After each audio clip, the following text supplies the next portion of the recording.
relaciona con el diario vivir, atalayas que previenen del peligro. Atalayas que previenen del peligro. Me gustaría leer un texto bíblico y les voy a contar una historia dramática enseguida. Ezequiel 33, versículo 7. A ver quién tiene por allí a Ezequiel. No sé cuántos trajeron sus Biblias. Y recuerden que no solamente sus Biblias, cuántos trajeron sus tablets, que ahí leen la Biblia, sus iPads, sus smartphones, sus teléfonos inteligentes, sus iPhones, bueno, todo donde esté la Biblia hoy, tráiganlo y léanlo. Y aquí nuestro computador también. Y va a salir en la pantalla los textos bíblicos como este Ezequiel 33, versículo 7. Ezequiel 33, 7 dice: a ti pues, hijo de hombre, te he puesto por atalaya a la casa de Israel, y oirás la palabra de mi boca y los amonestarás de mi parte. ¿Quién es un atalaya? Bueno, ya vamos a mirar en un momento el perfil del atalaya. Es uno que previene, uno que alerta.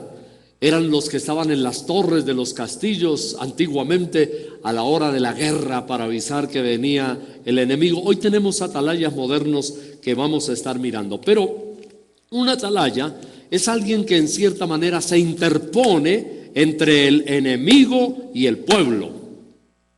Hubo recientemente en Colombia una cantidad de manifestaciones de campesinos y se dice que hubo infiltraciones de elementos extraños como ampones, guerrilla y no sé qué más. Una imagen sorprendió al mundo que fue transmitida y fue grabada también y puesta en periódicos de circulación nacional como El Tiempo de Bogotá, Colombia.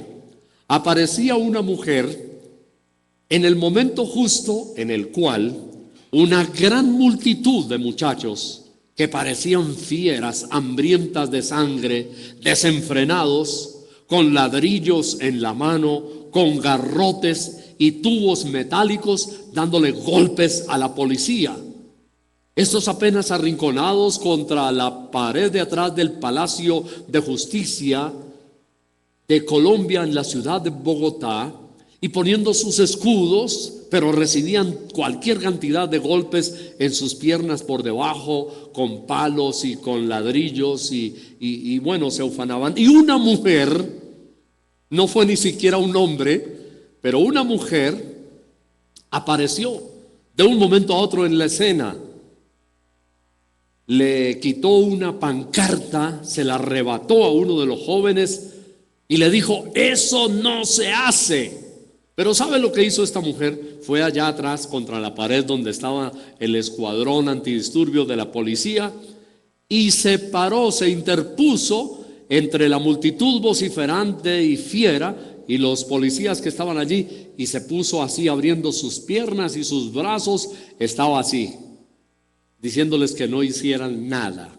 Arriesgó su vida, dicen muchas personas, porque la sangre caliente de una persona iracunda hubiera podido arrojar a su cara cualquier cantidad de ladrillos y la hubieran despedazado y dado golpes, pero se paró ahí con su carriel.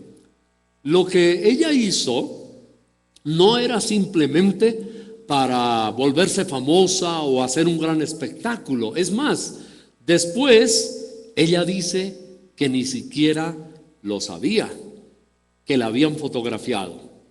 Fue porque sus dos hijas la llamaron a casa después y le dijeron: mira, ¿qué hiciste?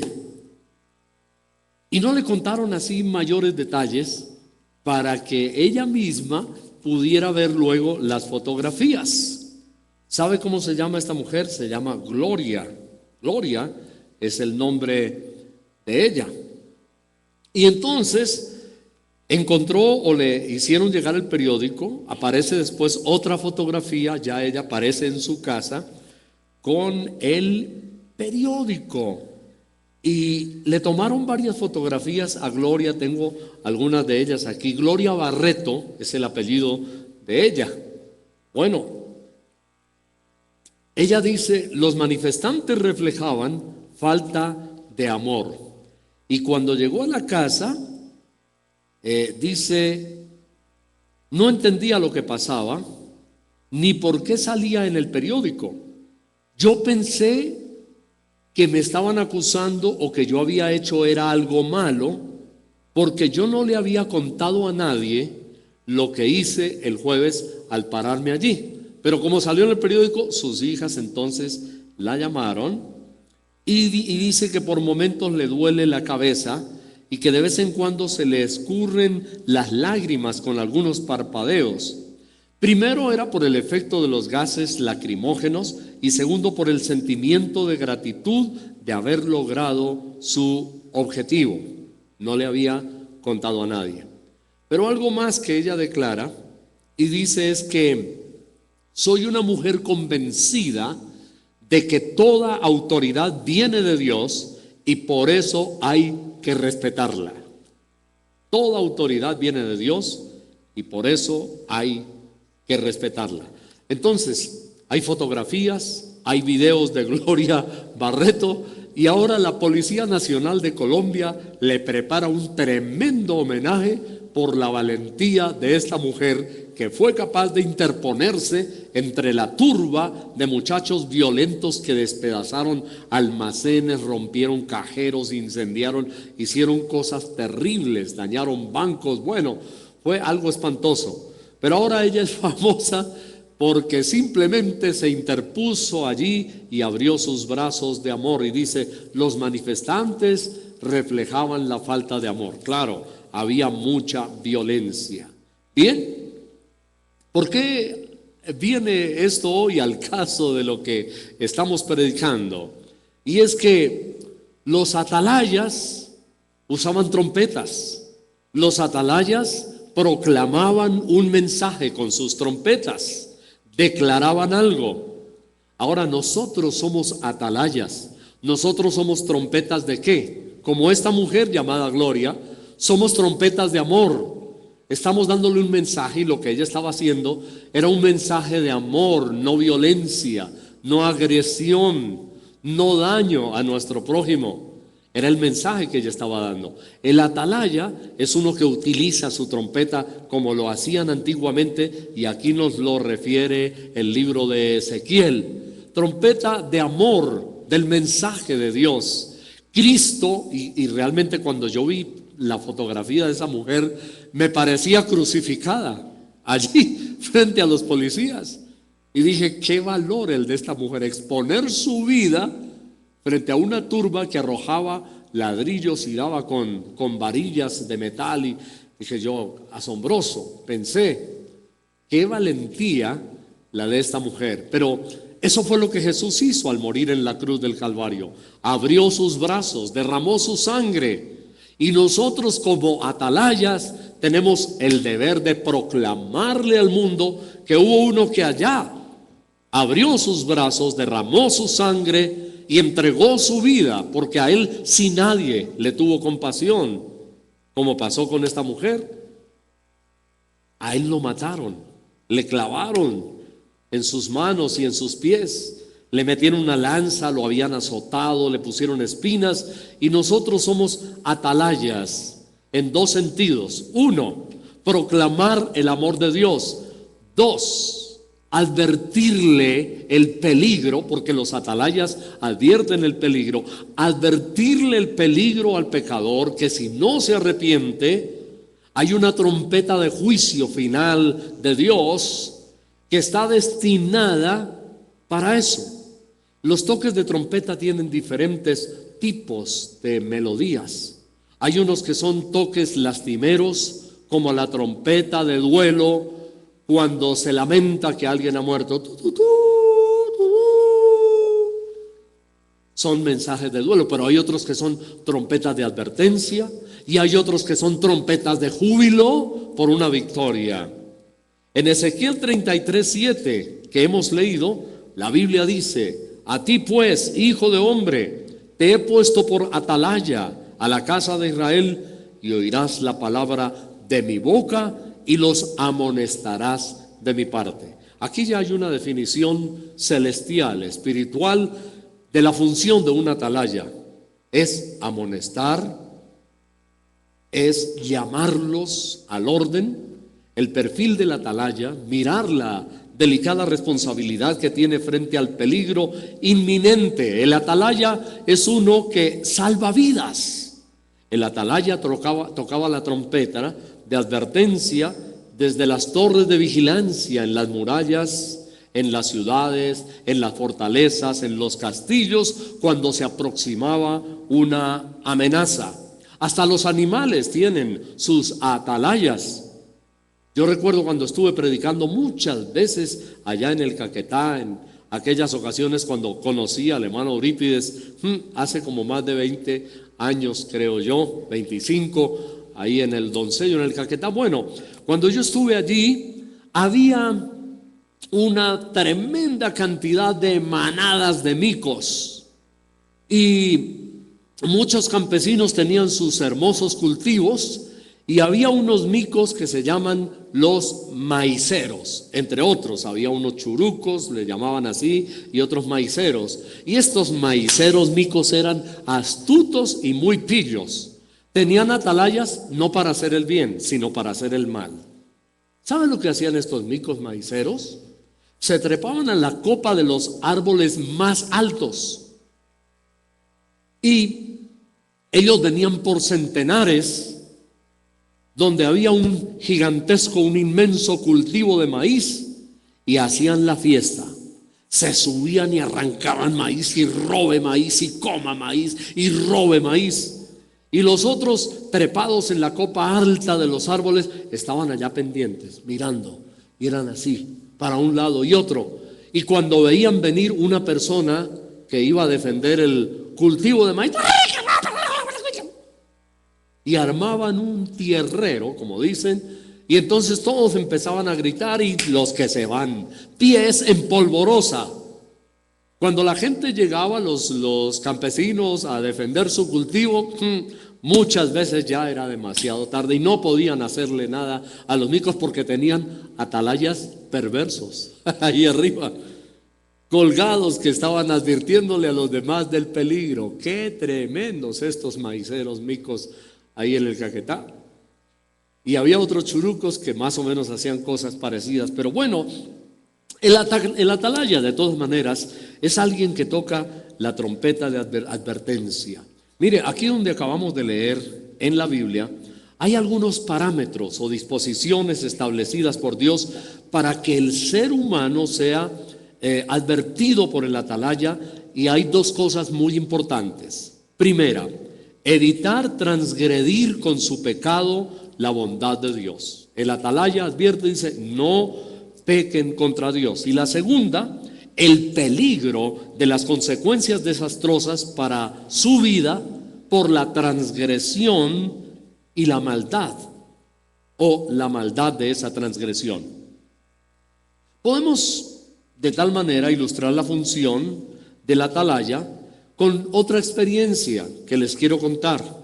Sucedió en 1864. Usted dirá, el pastor cuenta unas historias a veces tan viejas por allá de 2 siglos atrás, pero es que hay cosas que son muy importantes que siguen sucediendo hoy. A ver, ¿de quién se trata? Maximiliano se llamaba este hombre, archiduque de Austria, país que todavía por supuesto existe.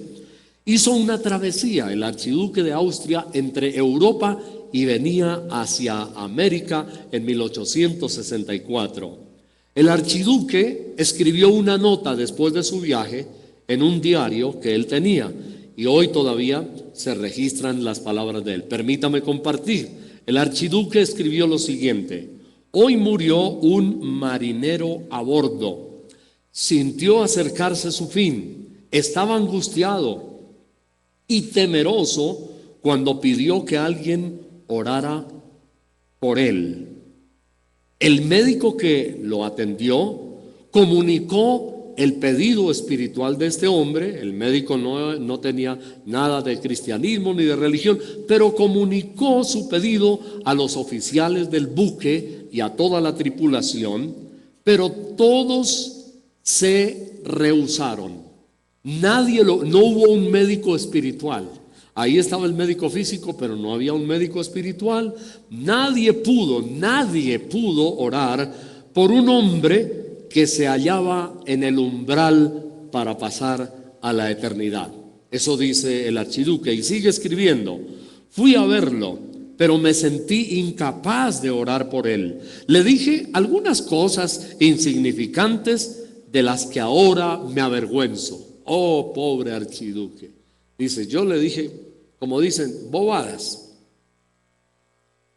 La conclusión es, no hubo nadie para llevar al moribundo la buena nueva de salvación. No hubo quien le ministrara en su angustioso momento de pasar a la eternidad. No hubo una atalaya que lo orientara en un instante tan crucial. ¿Y cuántas veces pensamos hoy? Por el contrario, hemos oído esas insignificancias de las cuales el emperador se avergonzaba. Hoy se habla de tantas cosas menos de Dios. A veces le duele a uno el alma ver cómo se malgastan millones y millones y millones de horas en la televisión, en las cadenas de radiodifusión, en las revistas y periódicos, millones de hojas hablando de estupideces, de tonterías, de arrogancia, de perversión, y no se habla de Dios. Llegan las fechas especiales, entre comillas, que algunos llaman, y llaman, por ejemplo, de un noticiero de televisión o de una cadena de radio a un brujo o a una hechicera barata de barrio que ni la primaria hizo siquiera, para que hable sobre el futuro de una nación, supuestamente, para empezar un año, para el 31 de octubre, para no sé qué. Llaman hechiceros, brujos, quirománticos, tontarrones. Y cuando se ve, es muy difícil que suceda, que llamen a un ministro religioso, cristiano, a un pastor, y llaman a esas personas y se gastan millones de horas, pero no hay una atalaya allí, no lo llaman. Ahora, mira, quiero observar por lo menos hoy algunas cositas bien importantes sobre esto en la Biblia de la atalaya. La primera de ellas es que el atalaya debe tocar la trompeta de advertencia. Si lo hace, él es responsable ya. Pero si lo hace y quien escuche no haga caso, esa persona será responsable. Ya no es el atalaya, ya el responsable es la persona que recibió el mensaje. Recordemos lo que hemos dicho. Antiguamente, en las torres o sobre las torres que vigilaban la fortaleza, los castillos, había unos centinelas que tenían sonidos de trompetas que anunciaban el peligro que se aproximaba, igual que los micos maiceros. Hoy hay algo parecido que sucede en las cárceles. Dios hace la comparación con el mensajero del evangelio o la palabra de Dios proclamada con sonido de trompeta, anunciándole al pecador que se arrepienta. ¿Por qué? Porque viene un castigo como consecuencia de su pecado. Vamos a Ezequiel 33 y leamos, ya leímos el 7, ahora vamos a leer de Ezequiel 33, 1 al 5. Mire qué importante. Vino a mí palabra de Dios diciendo: hijo de hombre, habla a los hijos de tu pueblo y diles: cuando trajere yo espada sobre la tierra y el pueblo de la tierra tomare un hombre de su territorio y lo pusiere por atalaya, y él viere venir la espada sobre la tierra y tocare la trompeta y avisare al pueblo, cualquiera que oyere el sonido de la trompeta y no se apercibiere, y viniendo la espada lo hiere, su sangre será sobre su cabeza. El sonido de la trompeta oyó y no se apercibió. Su sangre será sobre él, mas el que se apercibiere librará su vida. Bueno, aquí ya la responsabilidad no es del atalaya, sino de aquel que escuchó el sonido de la trompeta y no hizo caso. Esta palabra profética que acabamos de leer tiene que ver muchísimo con el cristiano como un mensajero de Dios. Así como lo hacían también los profetas a la gente impía, hoy todo cristiano es un discípulo de Cristo y tiene la responsabilidad de proclamar como una trompeta el camino de salvación y advertir al pecador, como acabamos de leer aquí, que viene, ¿qué es lo que dice? Una espada. La espada, ¿qué simboliza?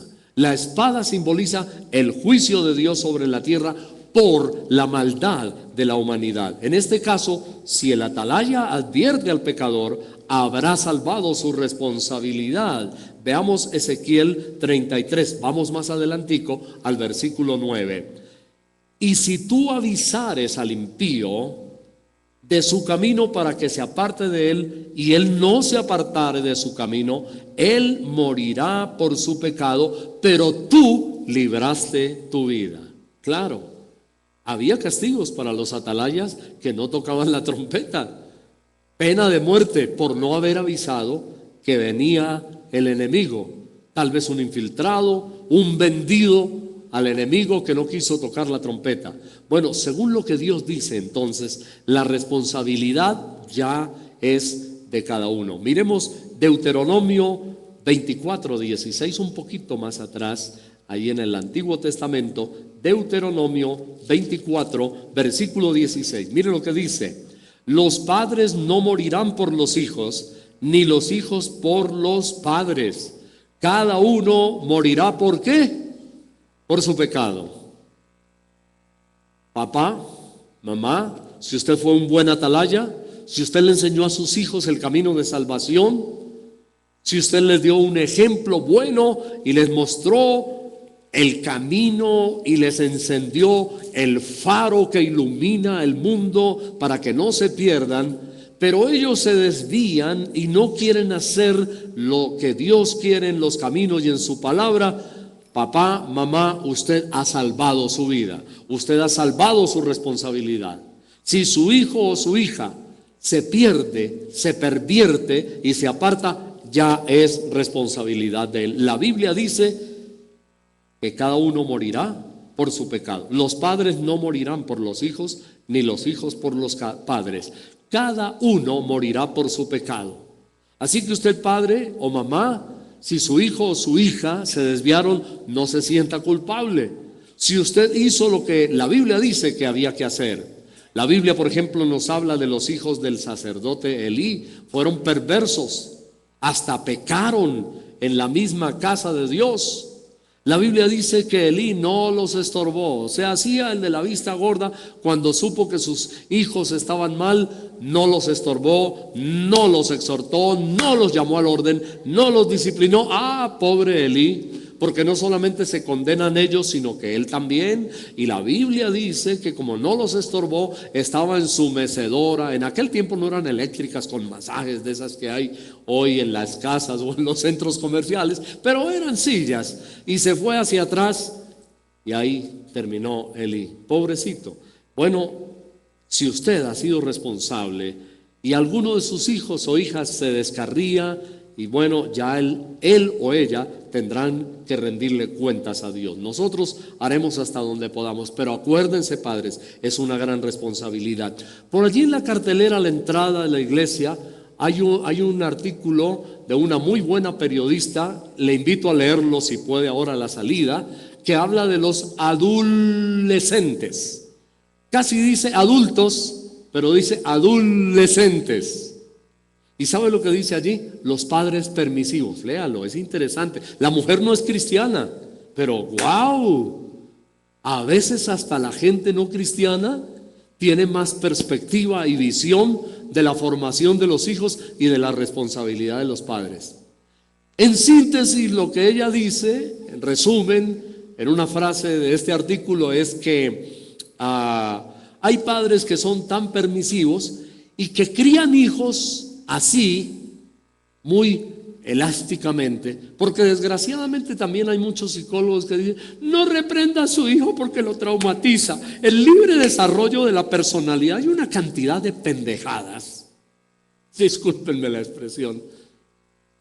Y entonces esta periodista dice: por eso crecen hijos que hacen lo que se les da la gana, pero peor. que les hacen un daño. ¿Por qué les hacen un daño a los hijos? Porque nunca maduran. Siempre siguen siendo hijos adolescentes. A los 30 años todavía con boberías ridículas a veces de un niño de 13 o un jovencito de 14 años. Y a los 40 también. Lo decía hace poco en la célula acá, tenemos adolescentes, todavía hoy adolescentes. Hay unos de 13, de 12, 14, pero hay adolescentes de 30, de 40. Y yo he encontrado, oiga, increíble, que a veces ni los golpes de la vida los maduran, pero he encontrado adolescentes de 60. Todavía. Y es lo que la palabra de Dios nos dice acá. Lea ese artículo allá, está muy interesante. Muy bien. Número 2. Si el atalaya no toca la trompeta, la Biblia dice que el impío morirá por su pecado. La comparación en términos modernos es como el controlador aéreo de la torre de un aeropuerto que tiene en sus manos la vida de miles de personas que viajan en los aviones, y que si él no advierte sobre la congestión, sobre los obstáculos, dando instrucciones precisas, toda esa gente puede morir. Hay unos aparatos interesantes en los aeropuertos y en los aviones de mayor capacidad. Por ejemplo, está un aparato que se llama el transponder, hay otro que se llama el TCAS. Quienes saben de aviación entienden lo que significa eso, pero en resumen, por ejemplo, algunos de esos aparatos, así como el radar del aeropuerto, en los aviones mismos de mayor capacidad, pero hay aviones que no pueden volar por instrumentos porque no tienen esos sofisticados aparatos, sino es el vuelo visual. Pero algunos de ellos que tienen estos aparatos de instrumentos, por ejemplo, el piloto va en su cabina en una dirección hacia allá, y él sabe de otro que viene en dirección contraria hacia él. Pero el piloto acá por los instrumentos sabe a qué altura viene el otro. Si va más arriba, si está más abajo o si está en la misma altura y a gran velocidad. ¡Qué peligro! Pero bueno, él sabe la altura, la distancia y la velocidad. Entonces, ¿qué tiene que hacer el piloto? El piloto, al darse cuenta de esos instrumentos, tiene que, bien sea de acuerdo al tipo de vuelo que él lleva y el tipo de aeronave y las alturas que se manejan, bien sea, tiene que o subir más o bajar de la altura que viene la otra aeronave para no tener un accidente y una tragedia. Entonces, los atalayas son como un controlador aéreo que está dando instrucciones. Ezequiel 33, volvamos a Ezequiel 33. Ahora vamos a seguir adelantando. Capítulo 33, versículos 6 al 9. Dice: pero si, estoy leyendo Ezequiel 33, 6. Pero si el atalaya viere venir la espada y no tocare la trompeta, y el pueblo no se apercibiere, y viniendo la espada hiriere de él a alguno, este fue tomado por causa de su pecado, pero demandaré su sangre de mano del atalaya. Dice, si el atalaya no tocare la trompeta, el controlador aéreo. Versículo 7, a ti pues, hijo de hombre, te he puesto por atalaya a la casa de Israel, y oirás la palabra de mi boca, y los amonestarás de mi parte.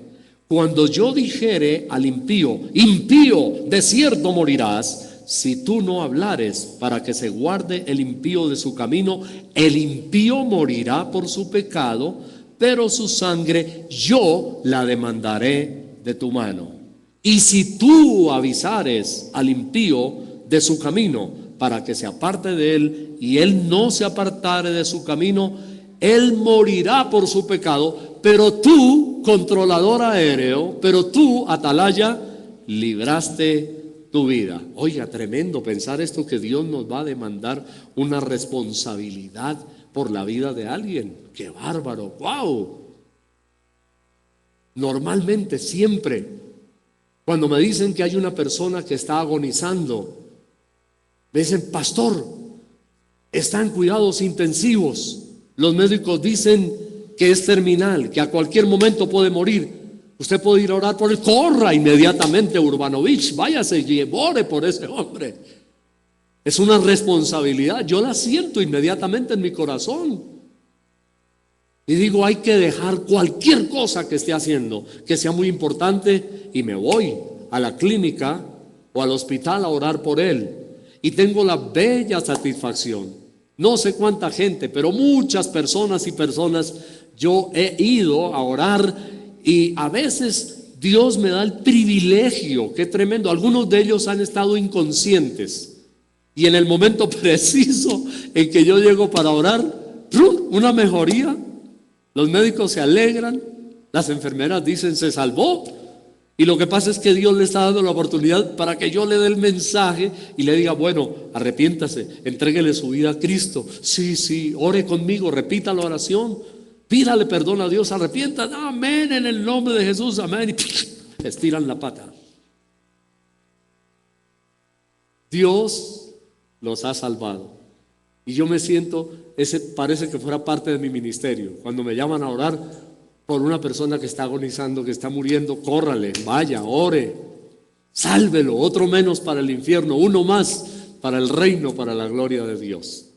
Si alguna vez a usted, aunque no sea pastor, como un hijo de Dios le dicen, mire, hay una persona, no se niegue, corra, vaya, ore, ministrele la palabra de Dios para que esa persona se arrepiente. Aquí la palabra de Dios es bien clara. Entonces, tocar la trompeta, según lo que Dios nos dice, es dar testimonio del evangelio de salvación a nuestros amigos, a nuestros conocidos, a nuestros familiares.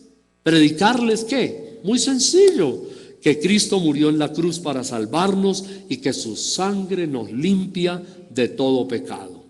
Hay en la Biblia, y quiero darlo antes de terminar, un ejemplo elocuente que es del apóstol Pablo. En la ciudad de Tesalónica, ciudad que todavía existe, hoy día hacen tours a Turquía y ciertas naciones que tienen ciudades bíblicas, Tesalónica.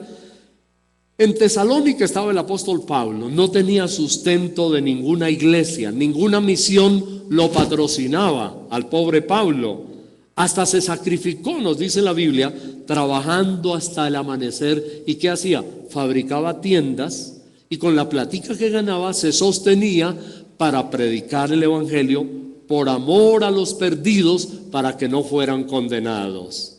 Leamos primera Tesalonicenses 2:9. Qué maravilloso. Sabe, desde jovencito, y le doy gracias a Dios, que yo leí esto cuando estaba joven, porque me tocó mi vida. Y digo joven porque me marcó y dije, yo voy a ser responsable. Primera Tesalonicenses 2:9, dice la Biblia: porque os acordáis, hermanos, de nuestro trabajo y fatiga, como trabajando de noche y de día, para no ser gravosos a ninguno de vosotros, os predicamos el evangelio de Dios.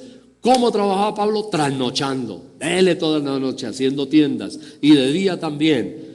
Y digo que este versículo me sirvió también, ¿sabe por qué? Hubo momentos en nuestra vida en la cual como que no había recursos, y que bueno, que no había un patrocinio de una misión, y que no había no sé qué, y yo dije, no importa, vamos a trabajar un tiempo y vamos a hacer algo en lo material, y seguimos predicando hasta que Dios nos dé la oportunidad de dedicarnos todo el tiempo a predicar la palabra de Dios sin tener que trabajar tanto en lo material. Esto me desafió, me retó lo del apóstol Pablo desde la juventud. El mismo apóstol Pablo dice con ternura que lo hizo con cariño, por amor.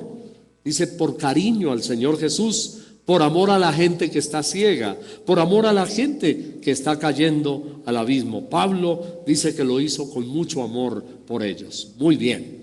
Y quiero concluir diciéndoles que el Señor dice que no quiere la muerte del impío, sino que se arrepienta y viva. Concluimos. Número 3. Dios quiere que el impío se arrepienta y viva, y no que muera. La lectura de Ezequiel termina con un llamado sublime de Dios como un clarín al arrepentimiento.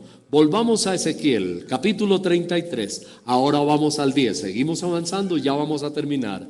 Tú pues, hijo de hombre, di a la casa de Israel: vosotros habéis hablado así diciendo: nuestras rebeliones y nuestros pecados están sobre nosotros, y a causa de ellos somos consumidos. ¿Cómo pues viviremos? Este mensaje es vigente. Hoy también lo tenemos que decir. Sí, claro, hablemosle del amor de Dios al pecador. Pero si el pecador es rebelde, dígale, mijito, a usted le espera juicio. No crea que se va a salvar. A usted le espera fuego eterno, y hay una espada de Dios. Es parte del evangelio de nuestro tiempo de hoy. La otra vez en una célula Lady nos decía, sí, hay lugares donde no se predica del juicio de Dios. Esto también te lo tenemos que hacer saber al pecador. Dios le ama y es muy misericordioso, pero mijito, si usted no se arrepiente, a usted le viene fuego de Dios, le viene un castigo espantoso. Es parte del mensaje, advertirle las consecuencias. Entonces, en el versículo 11 dice, diles, vivo yo, dice Jehová el Señor, que no quiero la muerte del impío, sino que se vuelva el impío de su camino y que viva. Volveos, volveos de vuestros malos caminos. ¿Por qué moriréis, oh casa de Israel? Yo oigo así al profeta Ezequiel predicando. Volveos, ¿por qué moriréis? ¿Por qué quieren escoger una muerte espantosa y un final terrible cuando pueden ser felices aquí y vivir también contentos por toda la eternidad? Esa es otra parte del mensaje. Le espera un cielo glorioso. Si usted camina bien con Dios, nos la vamos a gozar. Eso sí, nos vamos a gozar, dice una canción antigua, que nos vamos a gozar con ritmo caribeño. Nos vamos a gozar con Jesús el Nazareno. Sí, nos vamos a gozar. Vivamos bien para Dios hoy y nos vamos a gozar. Adviértale a sus hijos, si no se arrepienten, ustedes van a sufrir condenación eterna. Entonces, en el versículo 10 hay un reconocimiento de su maldad del pecador y las consecuencias que afronta, y en el versículo 11 Dios le dice al pecador que no es su voluntad que la espada del castigo caiga sobre él. Dios le ofrece su salvación y su perdón y le dice, volveos, volveos de vuestros malos caminos. Volveos, dice el Señor. Conclusión. Los atalayas de Dios, que no tengamos remordimientos como el archiduque de Austria por no ministrarle al pecador. Pobre archiduque, ¿qué iba a dar si no tenía que darle? Por lo menos él trató de hacer algo.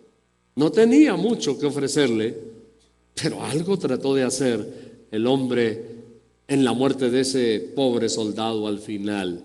Nosotros tenemos mucho que dar. Demos la palabra, demos el mensaje, levantemos nuestra voz de atalayas, seamos los buenos guerreros de la torre, seamos los buenos controladores aéreos de la vida, de miles, de millones que están en nuestras manos. Mientras vivamos, digamos, Señor, yo le voy a advertir, usted va a dejar que su amigo que tanto quiere, que fue su amigo de farra y ahora usted cristiano, ¿lo va a dejar que se vaya al infierno? ¿No le va a testificar del Señor?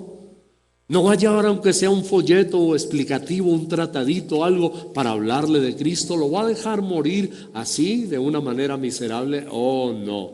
Dios, nosotros debemos y tenemos que ser responsables como los atalayas de Dios. Somos mensajeros y debemos advertir el peligro y dar el mensaje de la nueva de salvación. Pero no olvide, los primeros que hay que salvar están en su misma casa. A los primeros que hay que advertirles, a sus propios hijos. No levante hijos adolescentes, medio adultos, medio adolescentes. Levante hijos maduros, responsables en la palabra de Dios. Si ellos se desvían, allá ellos. Usted como atalaya cumplió con la palabra del Señor. La primera responsabilidad está en su casa. Amén. Inclinemos nuestro rostro y vamos a orar. Y vamos a decirle, Señor, gracias. Gracias porque me iluminaste con esta palabra bellísima, bendita. anoche con Jonathan y David, que nos está acompañando por primera vez acá en la iglesia, decían, no, qué glorioso, bendito el día en que el Señor se me cruzó en el camino, porque ni siquiera es que yo busqué a Dios, sino que el Señor Jesús dice, no me elegisteis vosotros a mí, yo os elegí a vosotros, yo me crucé en vuestro camino. Y le doy gracias al Señor que se nos cruzó y no nos dejó seguir hacia el abismo. Gracias a Dios. Ahora nosotros crucémonos en el camino de otros y no dejemos que vayan a la perdición eterna. Amén. Amén. Oremos al Señor. Gracias a Dios. Padre celestial, querido Señor de gloria y majestad, gracias Dios por habernos dado esta palabra bendita. Señor, gracias por haber quitado la venda de los ojos de nuestro entendimiento para poder comprender tu palabra. Señor, gracias por habernos redimido con tu sangre y habernos dado el mensaje glorioso de salvación. Padre, te adoramos. Padre, gracias por bendecirnos. Señor, gracias, Señor, por darnos tu salvación. Gracias, Señor, por cuidarnos, Señor. Nosotros te adoramos a ti. Gracias porque tu palabra dice en el Salmo 91 que tú los glorificarás. Nosotros tenemos que glorificarte a ti y tú nos glorificas y nos pones en alto. No lo podemos casi entender, Señor, pero nosotros te adoramos. Gracias por cuidarnos. Nosotros, Señor, te damos toda la adoración a ti. Señor, gracias porque si en alguna manera tú nos glorificas y nos pones en alto, es tu pura misericordia, Señor.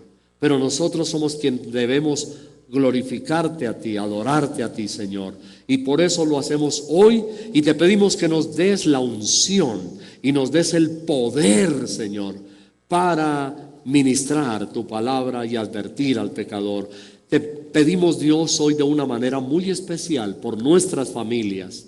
Derrama tu presencia y bendición y sana cada hogar, Señor.